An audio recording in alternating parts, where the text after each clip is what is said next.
Halo semuanya, kembali lagi di channel Raja Galbay ya. Nah, di video kali ini saya ingin membahas tentang tutup buku di perusahaan pinjol gitu ya. Bagi kalian yang masih berkutat dengan penagihan-penagihan pinjol, entah itu DC WA, DC telepon, atau DC lapangan, wajib nonton video ini sampai akhir. Oke, kita intro dulu 5 detik yuk.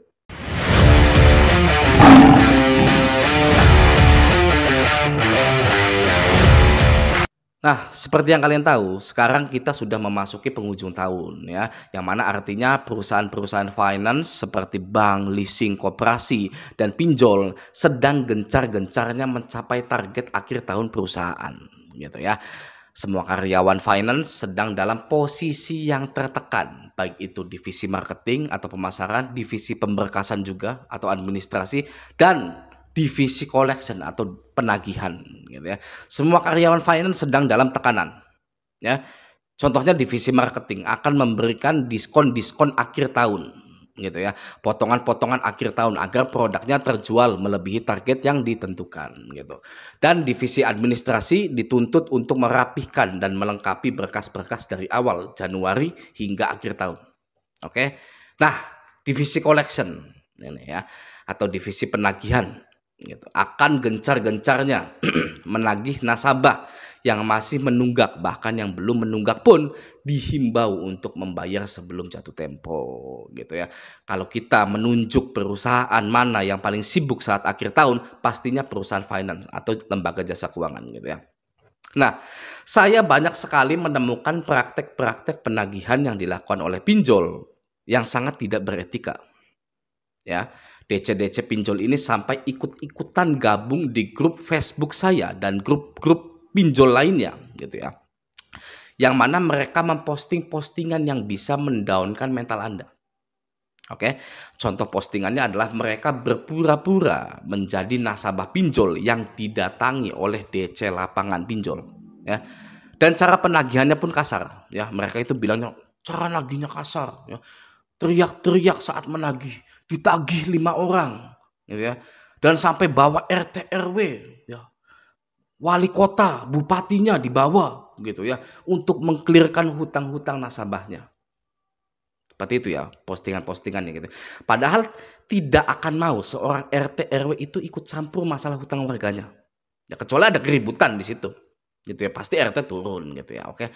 Itu semua ya postingan-postingan tersebut ya adalah manifestasi atau perwujudan kejamnya tutup buku perusahaan pinjol. Ya, DC-DC pinjol ini sudah mulai sering dimaki-maki oleh atasannya.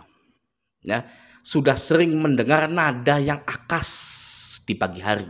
Ya, nada yang tinggi setelah sarapan masuk kantor, nadanya tinggi atasannya gitu ya. Maka dari itu DC-DC pinjol ini selalu membuat takut nasabahnya.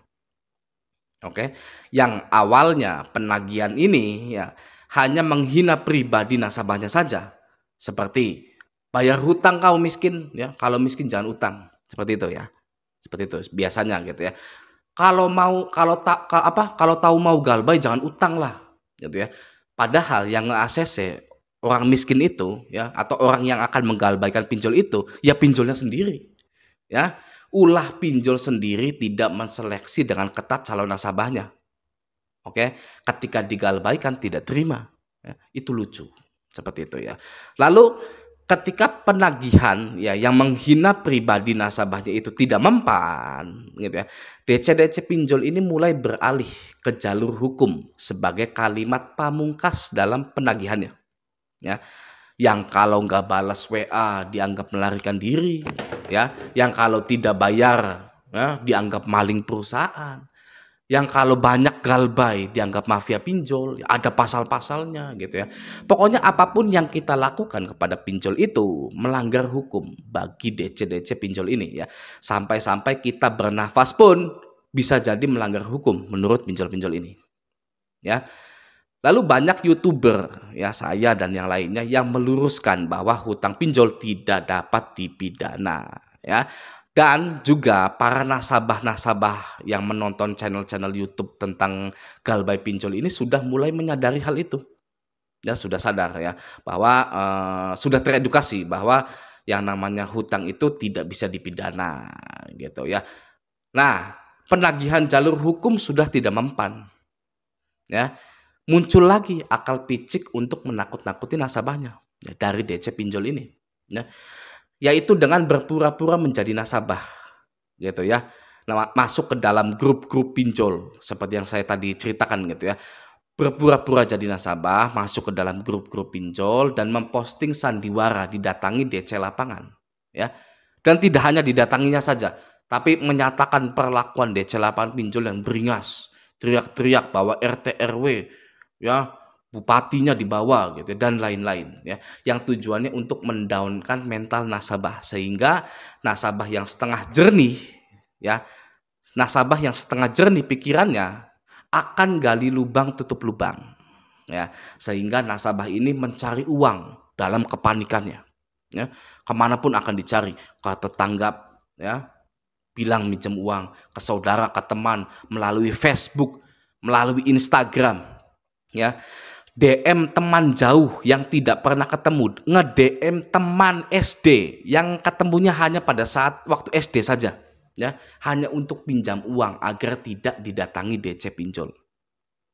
Itu ya, itu tipe nasabah yang setengah jernih pikirannya, oke. Nah, untuk nasabah yang sudah butek ya pikirannya atau sudah keruh pikirannya gitu ya, akan menjual harta bendanya, apapun itu ya, sampai-sampai hal yang tidak berharga pun ikutan dijual di Facebook lagi ya. Kipas angin dijual ya, jual kipas angin ya second ya, seperti itu ya. Rice cooker second dijual ya. Tip atau salon dijual ya. Sampai jika sudah tidak ada yang bisa dijual ya, ketar-ketir, panik gitu ya, meminta saudaranya, relatifnya untuk menjual hartanya ya, sehingga saudaranya pun ikut kena getahnya gitu loh ya. Meminta surat tanah orang tuanya, meminta BPKB motor orang tuanya untuk digadaikan di leasing ya, dengan satu tujuan untuk melunasi pinjol agar tidak didatangi DC lapangan ya. Yang mana 2 bulan lagi rumah dan motor saudara maupun orang tuanya pun ditarik leasing atau disegel bank ya, karena tidak bisa bayar tetap saja ya. Pikiran sudah keruh, ditambah orangnya punya penyakit panikan, ya, sampai dia tidak sadar, dia menghabiskan uang yang dia tidak punya, ya. Dia menjual harta yang bukan miliknya, oke, hanya untuk ya tidak didatangi DC pinjol, gitu ya. Itu seperti itu, ya. Untuk nasabah yang pikirannya keruh, ya. Untuk nasabah yang sudah lebih keruh pikirannya atau nasabah ini sudah gelap pandangannya, pikirannya, matanya, ya. Ujungnya apa? Bisa mengakhiri hidupnya. Gitu ya. Itulah kejamnya ya tutup buku di pinjol gitu ya. Apakah Anda mau hal itu terjadi pada Anda? Ya. Apakah Anda mau menjual motor Anda satu-satunya itu? Apakah Anda mau menganggap teman Anda tidak setia kawan, lalu musuhan hanya karena teman Anda yang susah juga itu tidak bisa memberikan Anda uang pinjaman? Ya. Apakah Anda mau rumah orang tua Anda disita oleh pihak bank untuk segera melunasi pinjol agar DC pinjol dapat bonus dan tersenyum lebar di akhir tahun ya, dan menari bergembira di atas penderitaan Anda? Ya, apakah Anda mau seperti itu ya? Kalau saya no, ya. Kalau saya no, saya akan katakan pada diri saya sendiri, saya galbaikan semua pinjol saya tidak peduli dengan silik OJK, saya tidak peduli dengan DC lapangan. Ya. Jika kantor saya ada kemungkinan ditelepon pinjol yang mana akan mengancam ya eksistensi saya di perusahaan itu ya, saya akan bilang ke HRD, santai saja ya, saya akan bilang ke HRD, tolong jangan bilang ada nama saya di kantor ini untuk alasan kebaikan. Saya jujur, saya terjerat pinjaman online gitu ya. Kalau ada yang telepon ya untuk alasan kebaikan ya, karena teror telepon pinjol ini bisa puluhan hingga ratusan dalam sehari dan akan mengganggu kantor ya. Jadi tolong untuk alasan kebaikan jangan pernah bilang ada yang namanya saya di sini. Ya. Saya minta bantuan sekali ini aja, Bos. Gitu ya, Anda bilang, "Saya minta bantuan sekali ini aja." Oke ya. Nah, jika kantor saya sudah terlanjur ditelepon oleh pinjol dan sudah diketahui HRD atau karyawan yang lainnya, ya, saya akan bilang seperti ini. Saya akan bereskan hutang pinjol saya dalam 4 bulan. Ya, itu pasti. Ya, dengan gaji saya. Ya, saya sudah estimasi, ya, sudah hitung-hitung dalam 4 bulan pinjol saya akan lunas. Anda bilang saja seperti itu. Kenapa 4 bulan? Ya, karena rahasianya di sini ya. Pinjol itu hanya meneror kantor Anda kisaran 2 minggu sampai 2 bulan saja sebenarnya. Ya, tanpa Anda membayar pun ya, pinjol itu akan berhenti meneror kantor Anda. Ya, dalam 2 bulan gitu ya. Dalam 2 bulan saja setelah itu berhenti. Oke, berhenti meneror. Nah, kenapa 4 bulan? 4 bulan itu estimasi yang sangat bijaksana. Oke, tidak mepet, tidak juga terdengar lama oleh HRD Anda gitu ya. Jadi enak di kupingnya gitu, di kuping HRD gitu ya. Bijaksana 4 bulan gitu. Oke ya. Nah, dan juga selama 4 bulan ini ya, mohon bantuan kepada yang terima telepon kantor, suruh bilang kalau saya sudah keluar dari kantor ini. Gitu ya. Saya sudah keluar dari kantor ini gitu ya. Ya, gitu ya. Anda bilang saya sudah keluar dari kantor ini agar mempercepat durasi ya penagihan ke kantor yang dilakukan oleh pinjol. Oke, gitu ya. Tenang saja ya. Kan bisa saja ya dalam artian yang tidak sesungguhnya gitu kan. Kan bisa saja Anda keluar kantor untuk makan siang gitu ya. Itu bukan doa gitu ya. Kalau Anda orangnya skeptis gitu ya, takutan saya keluar kantor, wah nanti terjadi beneran. Ya jangan dianggap serius gitu ya. Bisa saja Anda keluar kantor itu untuk makan siang gitu kan. Anda apa ya, harus percaya gitu ya. Oke ya. Nah, jika DC datang ke rumah, oke. Langkah apa yang paling mujarab, yang paling bagus gitu ya langkahnya gitu, sangat solutif sekali gitu ya langkahnya gitu ya. Adalah jangan ditemui. Ya, jika DC datang datang ke rumah, langkah apa yang paling mujarab? Jangan ditemui jawabannya, ya. Atau suruh orang rumah Anda, kalau ada gitu ya, suruh mereka bilang ya, kalau Anda itu kerja di luar kota. Oke, thanks to Papa Gendut yang sudah menceritakan ini kepada saya, ya. Papa Gendut adalah subscriber saya yang bercerita bahwa dia itu didatangi oleh DC lapangan dan setiap ada DC lapangan yang datang, anaknya bilang, "Papa saya sedang kerja di luar kota," dan itu mujarab ampuh ya, tidak datang-datang lagi DC lapangannya. Gitu ya. Oke ya. Jadi ya, bilang ke istri atau anak Anda kalau ada yang datang ya, yang bersangkutan baru saja berangkat kerja di luar kota, pulang 6 bulan sekali. Gitu ya, ingat ya, baru saja keluar kota untuk bekerja, oke? Atau yang lebih ampuhnya, ya, jangan ditemui sama sekali, sudah, ya.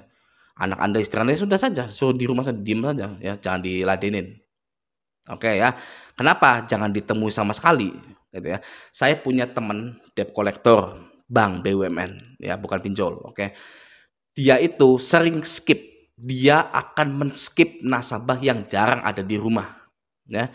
Karena DC lapangan itu berpikir bahwa Anda adalah nasabah yang sulit ditemui, yang hanya akan menghabiskan waktu saja, sedangkan masih banyak yang harus ditagih, gitu. Jadi Anda itu akan di-skip, gitu, oke ya. Dan juga, ya, ada beberapa hal lagi yang ingin saya sampaikan di video ini, ya. Yang pertama, jika ditagih melalui WA, melalui telepon, bahkan DC lapangan, gitu ya. Jangan pernah menjanjikan pembayaran kepada siapapun ya. Karena jika Anda berjanji untuk membayar ya, ratusan WA bisa masuk, ratusan telepon bisa masuk, teror akan semakin gila ya. Bahkan nanti kalau Anda ya menjanjikan pembayaran ya, bisa saja ditagih oleh DC lapangan dan menunjukkan screenshot janji bayar Anda kepada DC WA itu. Ya, oke ya. Jadi jangan menjanjikan pembayaran. Oke, bilang saja, "Nggak ada uang," gitu, ke DC lapangan, "Nggak ada uang Mas," gitu, "Mohon maaf, saya kalau ada uang juga nggak bayar," gitu ya kan ya, oke. Yang kedua, stop respon DC. Ya, stop respon DC. Banyak sekali nasabah pinjol yang sangat menyayangi nomornya, gitu ya. Saya ini sayang sama nomor saya gitu, heran saya juga ya gitu ya. Banyak yang sayang dengan nomornya karena sudah lama dipakai gitu, tidak mau ganti nomor handphone atau menonaktifkan, mencopot kartunya dari handphonenya gitu ya, sehingga masih terus mendapatkan teroran dari DC-DC pinjol gitu, oke. Kalau saran saya, Anda ganti nomor, ganti WA, ganti email ya, dan juga ganti nama di Facebook dengan nama yang jauh dari nama asli Anda, oke. Yang ketiga, jangan curhat-curhat ke orang yang tidak mengerti Anda, tidak mengerti pinjol, gitu ya. Curhatlah ke sesama galbayers, oke?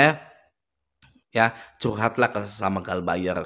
Curhat ke admin Raja Galbay di Telegram yang namanya Tia, ya. Klik link di bio jika Anda ingin gabung grup Telegram, ya. Kenapa Anda tidak boleh curhat ke yang lain? Karena preman pasar pun belum tentu mentalnya kuat jika dihadapkan dengan jeratan pinjol. Ya, belum tentu kuat, ya, preman pasar pun ya. Anak STM yang bawa celurit, parang itu ya, belum tentu mentalnya kuat jika permasalahannya adalah hutang. Ya, mereka berani ya sekolah lain ya. Tapi kalau permasalahannya hutang, ya beda lagi mentalnya. Ya, bisa semuanya down, ya gitu ya. Yang kuat itu orang yang sudah minjol banyak terus galbay, gitu ya. Itulah orang yang harus Anda curhati. "Gimana Bang caranya?" "Ya lupakan saja," gitu kan ya, paling gitu ya. Dan juga ada admin, ya saya di Telegram, admin saya di Telegram namanya Tia, itu bagus edukasinya gitu ya, silakan gabung ya ke grup Telegram, oke. Itu yang ketiga, lalu yang keempat, ya galbaikan semua pinjol Anda, lalu lupakan semua pinjol Anda. Ya, sehingga Anda mempunyai kesempatan untuk membangun kehidupan yang lebih baik lagi, oke. Cara melupakan pinjol adalah dengan cara Anda memutuskan untuk melupakannya. Semudah itu sebenarnya ya. Semua itu hanya ada di dalam pikiran Anda saja ya. Jika Anda ingin melupakan pinjol ya, lupakan pinjolnya gitu ya. Tidak ada yang bisa menentang kehendak Anda. Oke, mulai dari sekarang ya, Andalah yang pegang kendali dalam hidup Anda ya, bukan orang lain lagi, bukan pinjol lagi. Oke ya. Bangun kehidupan yang lebih baik lagi, bangun kesejahteraan finansial dalam hidup Anda ya. Syukur-syukur bisa bermanfaat. Oke, amin ya robbal alamin. Oke, semoga video ini bermanfaat. Sampai jumpa di video selanjutnya.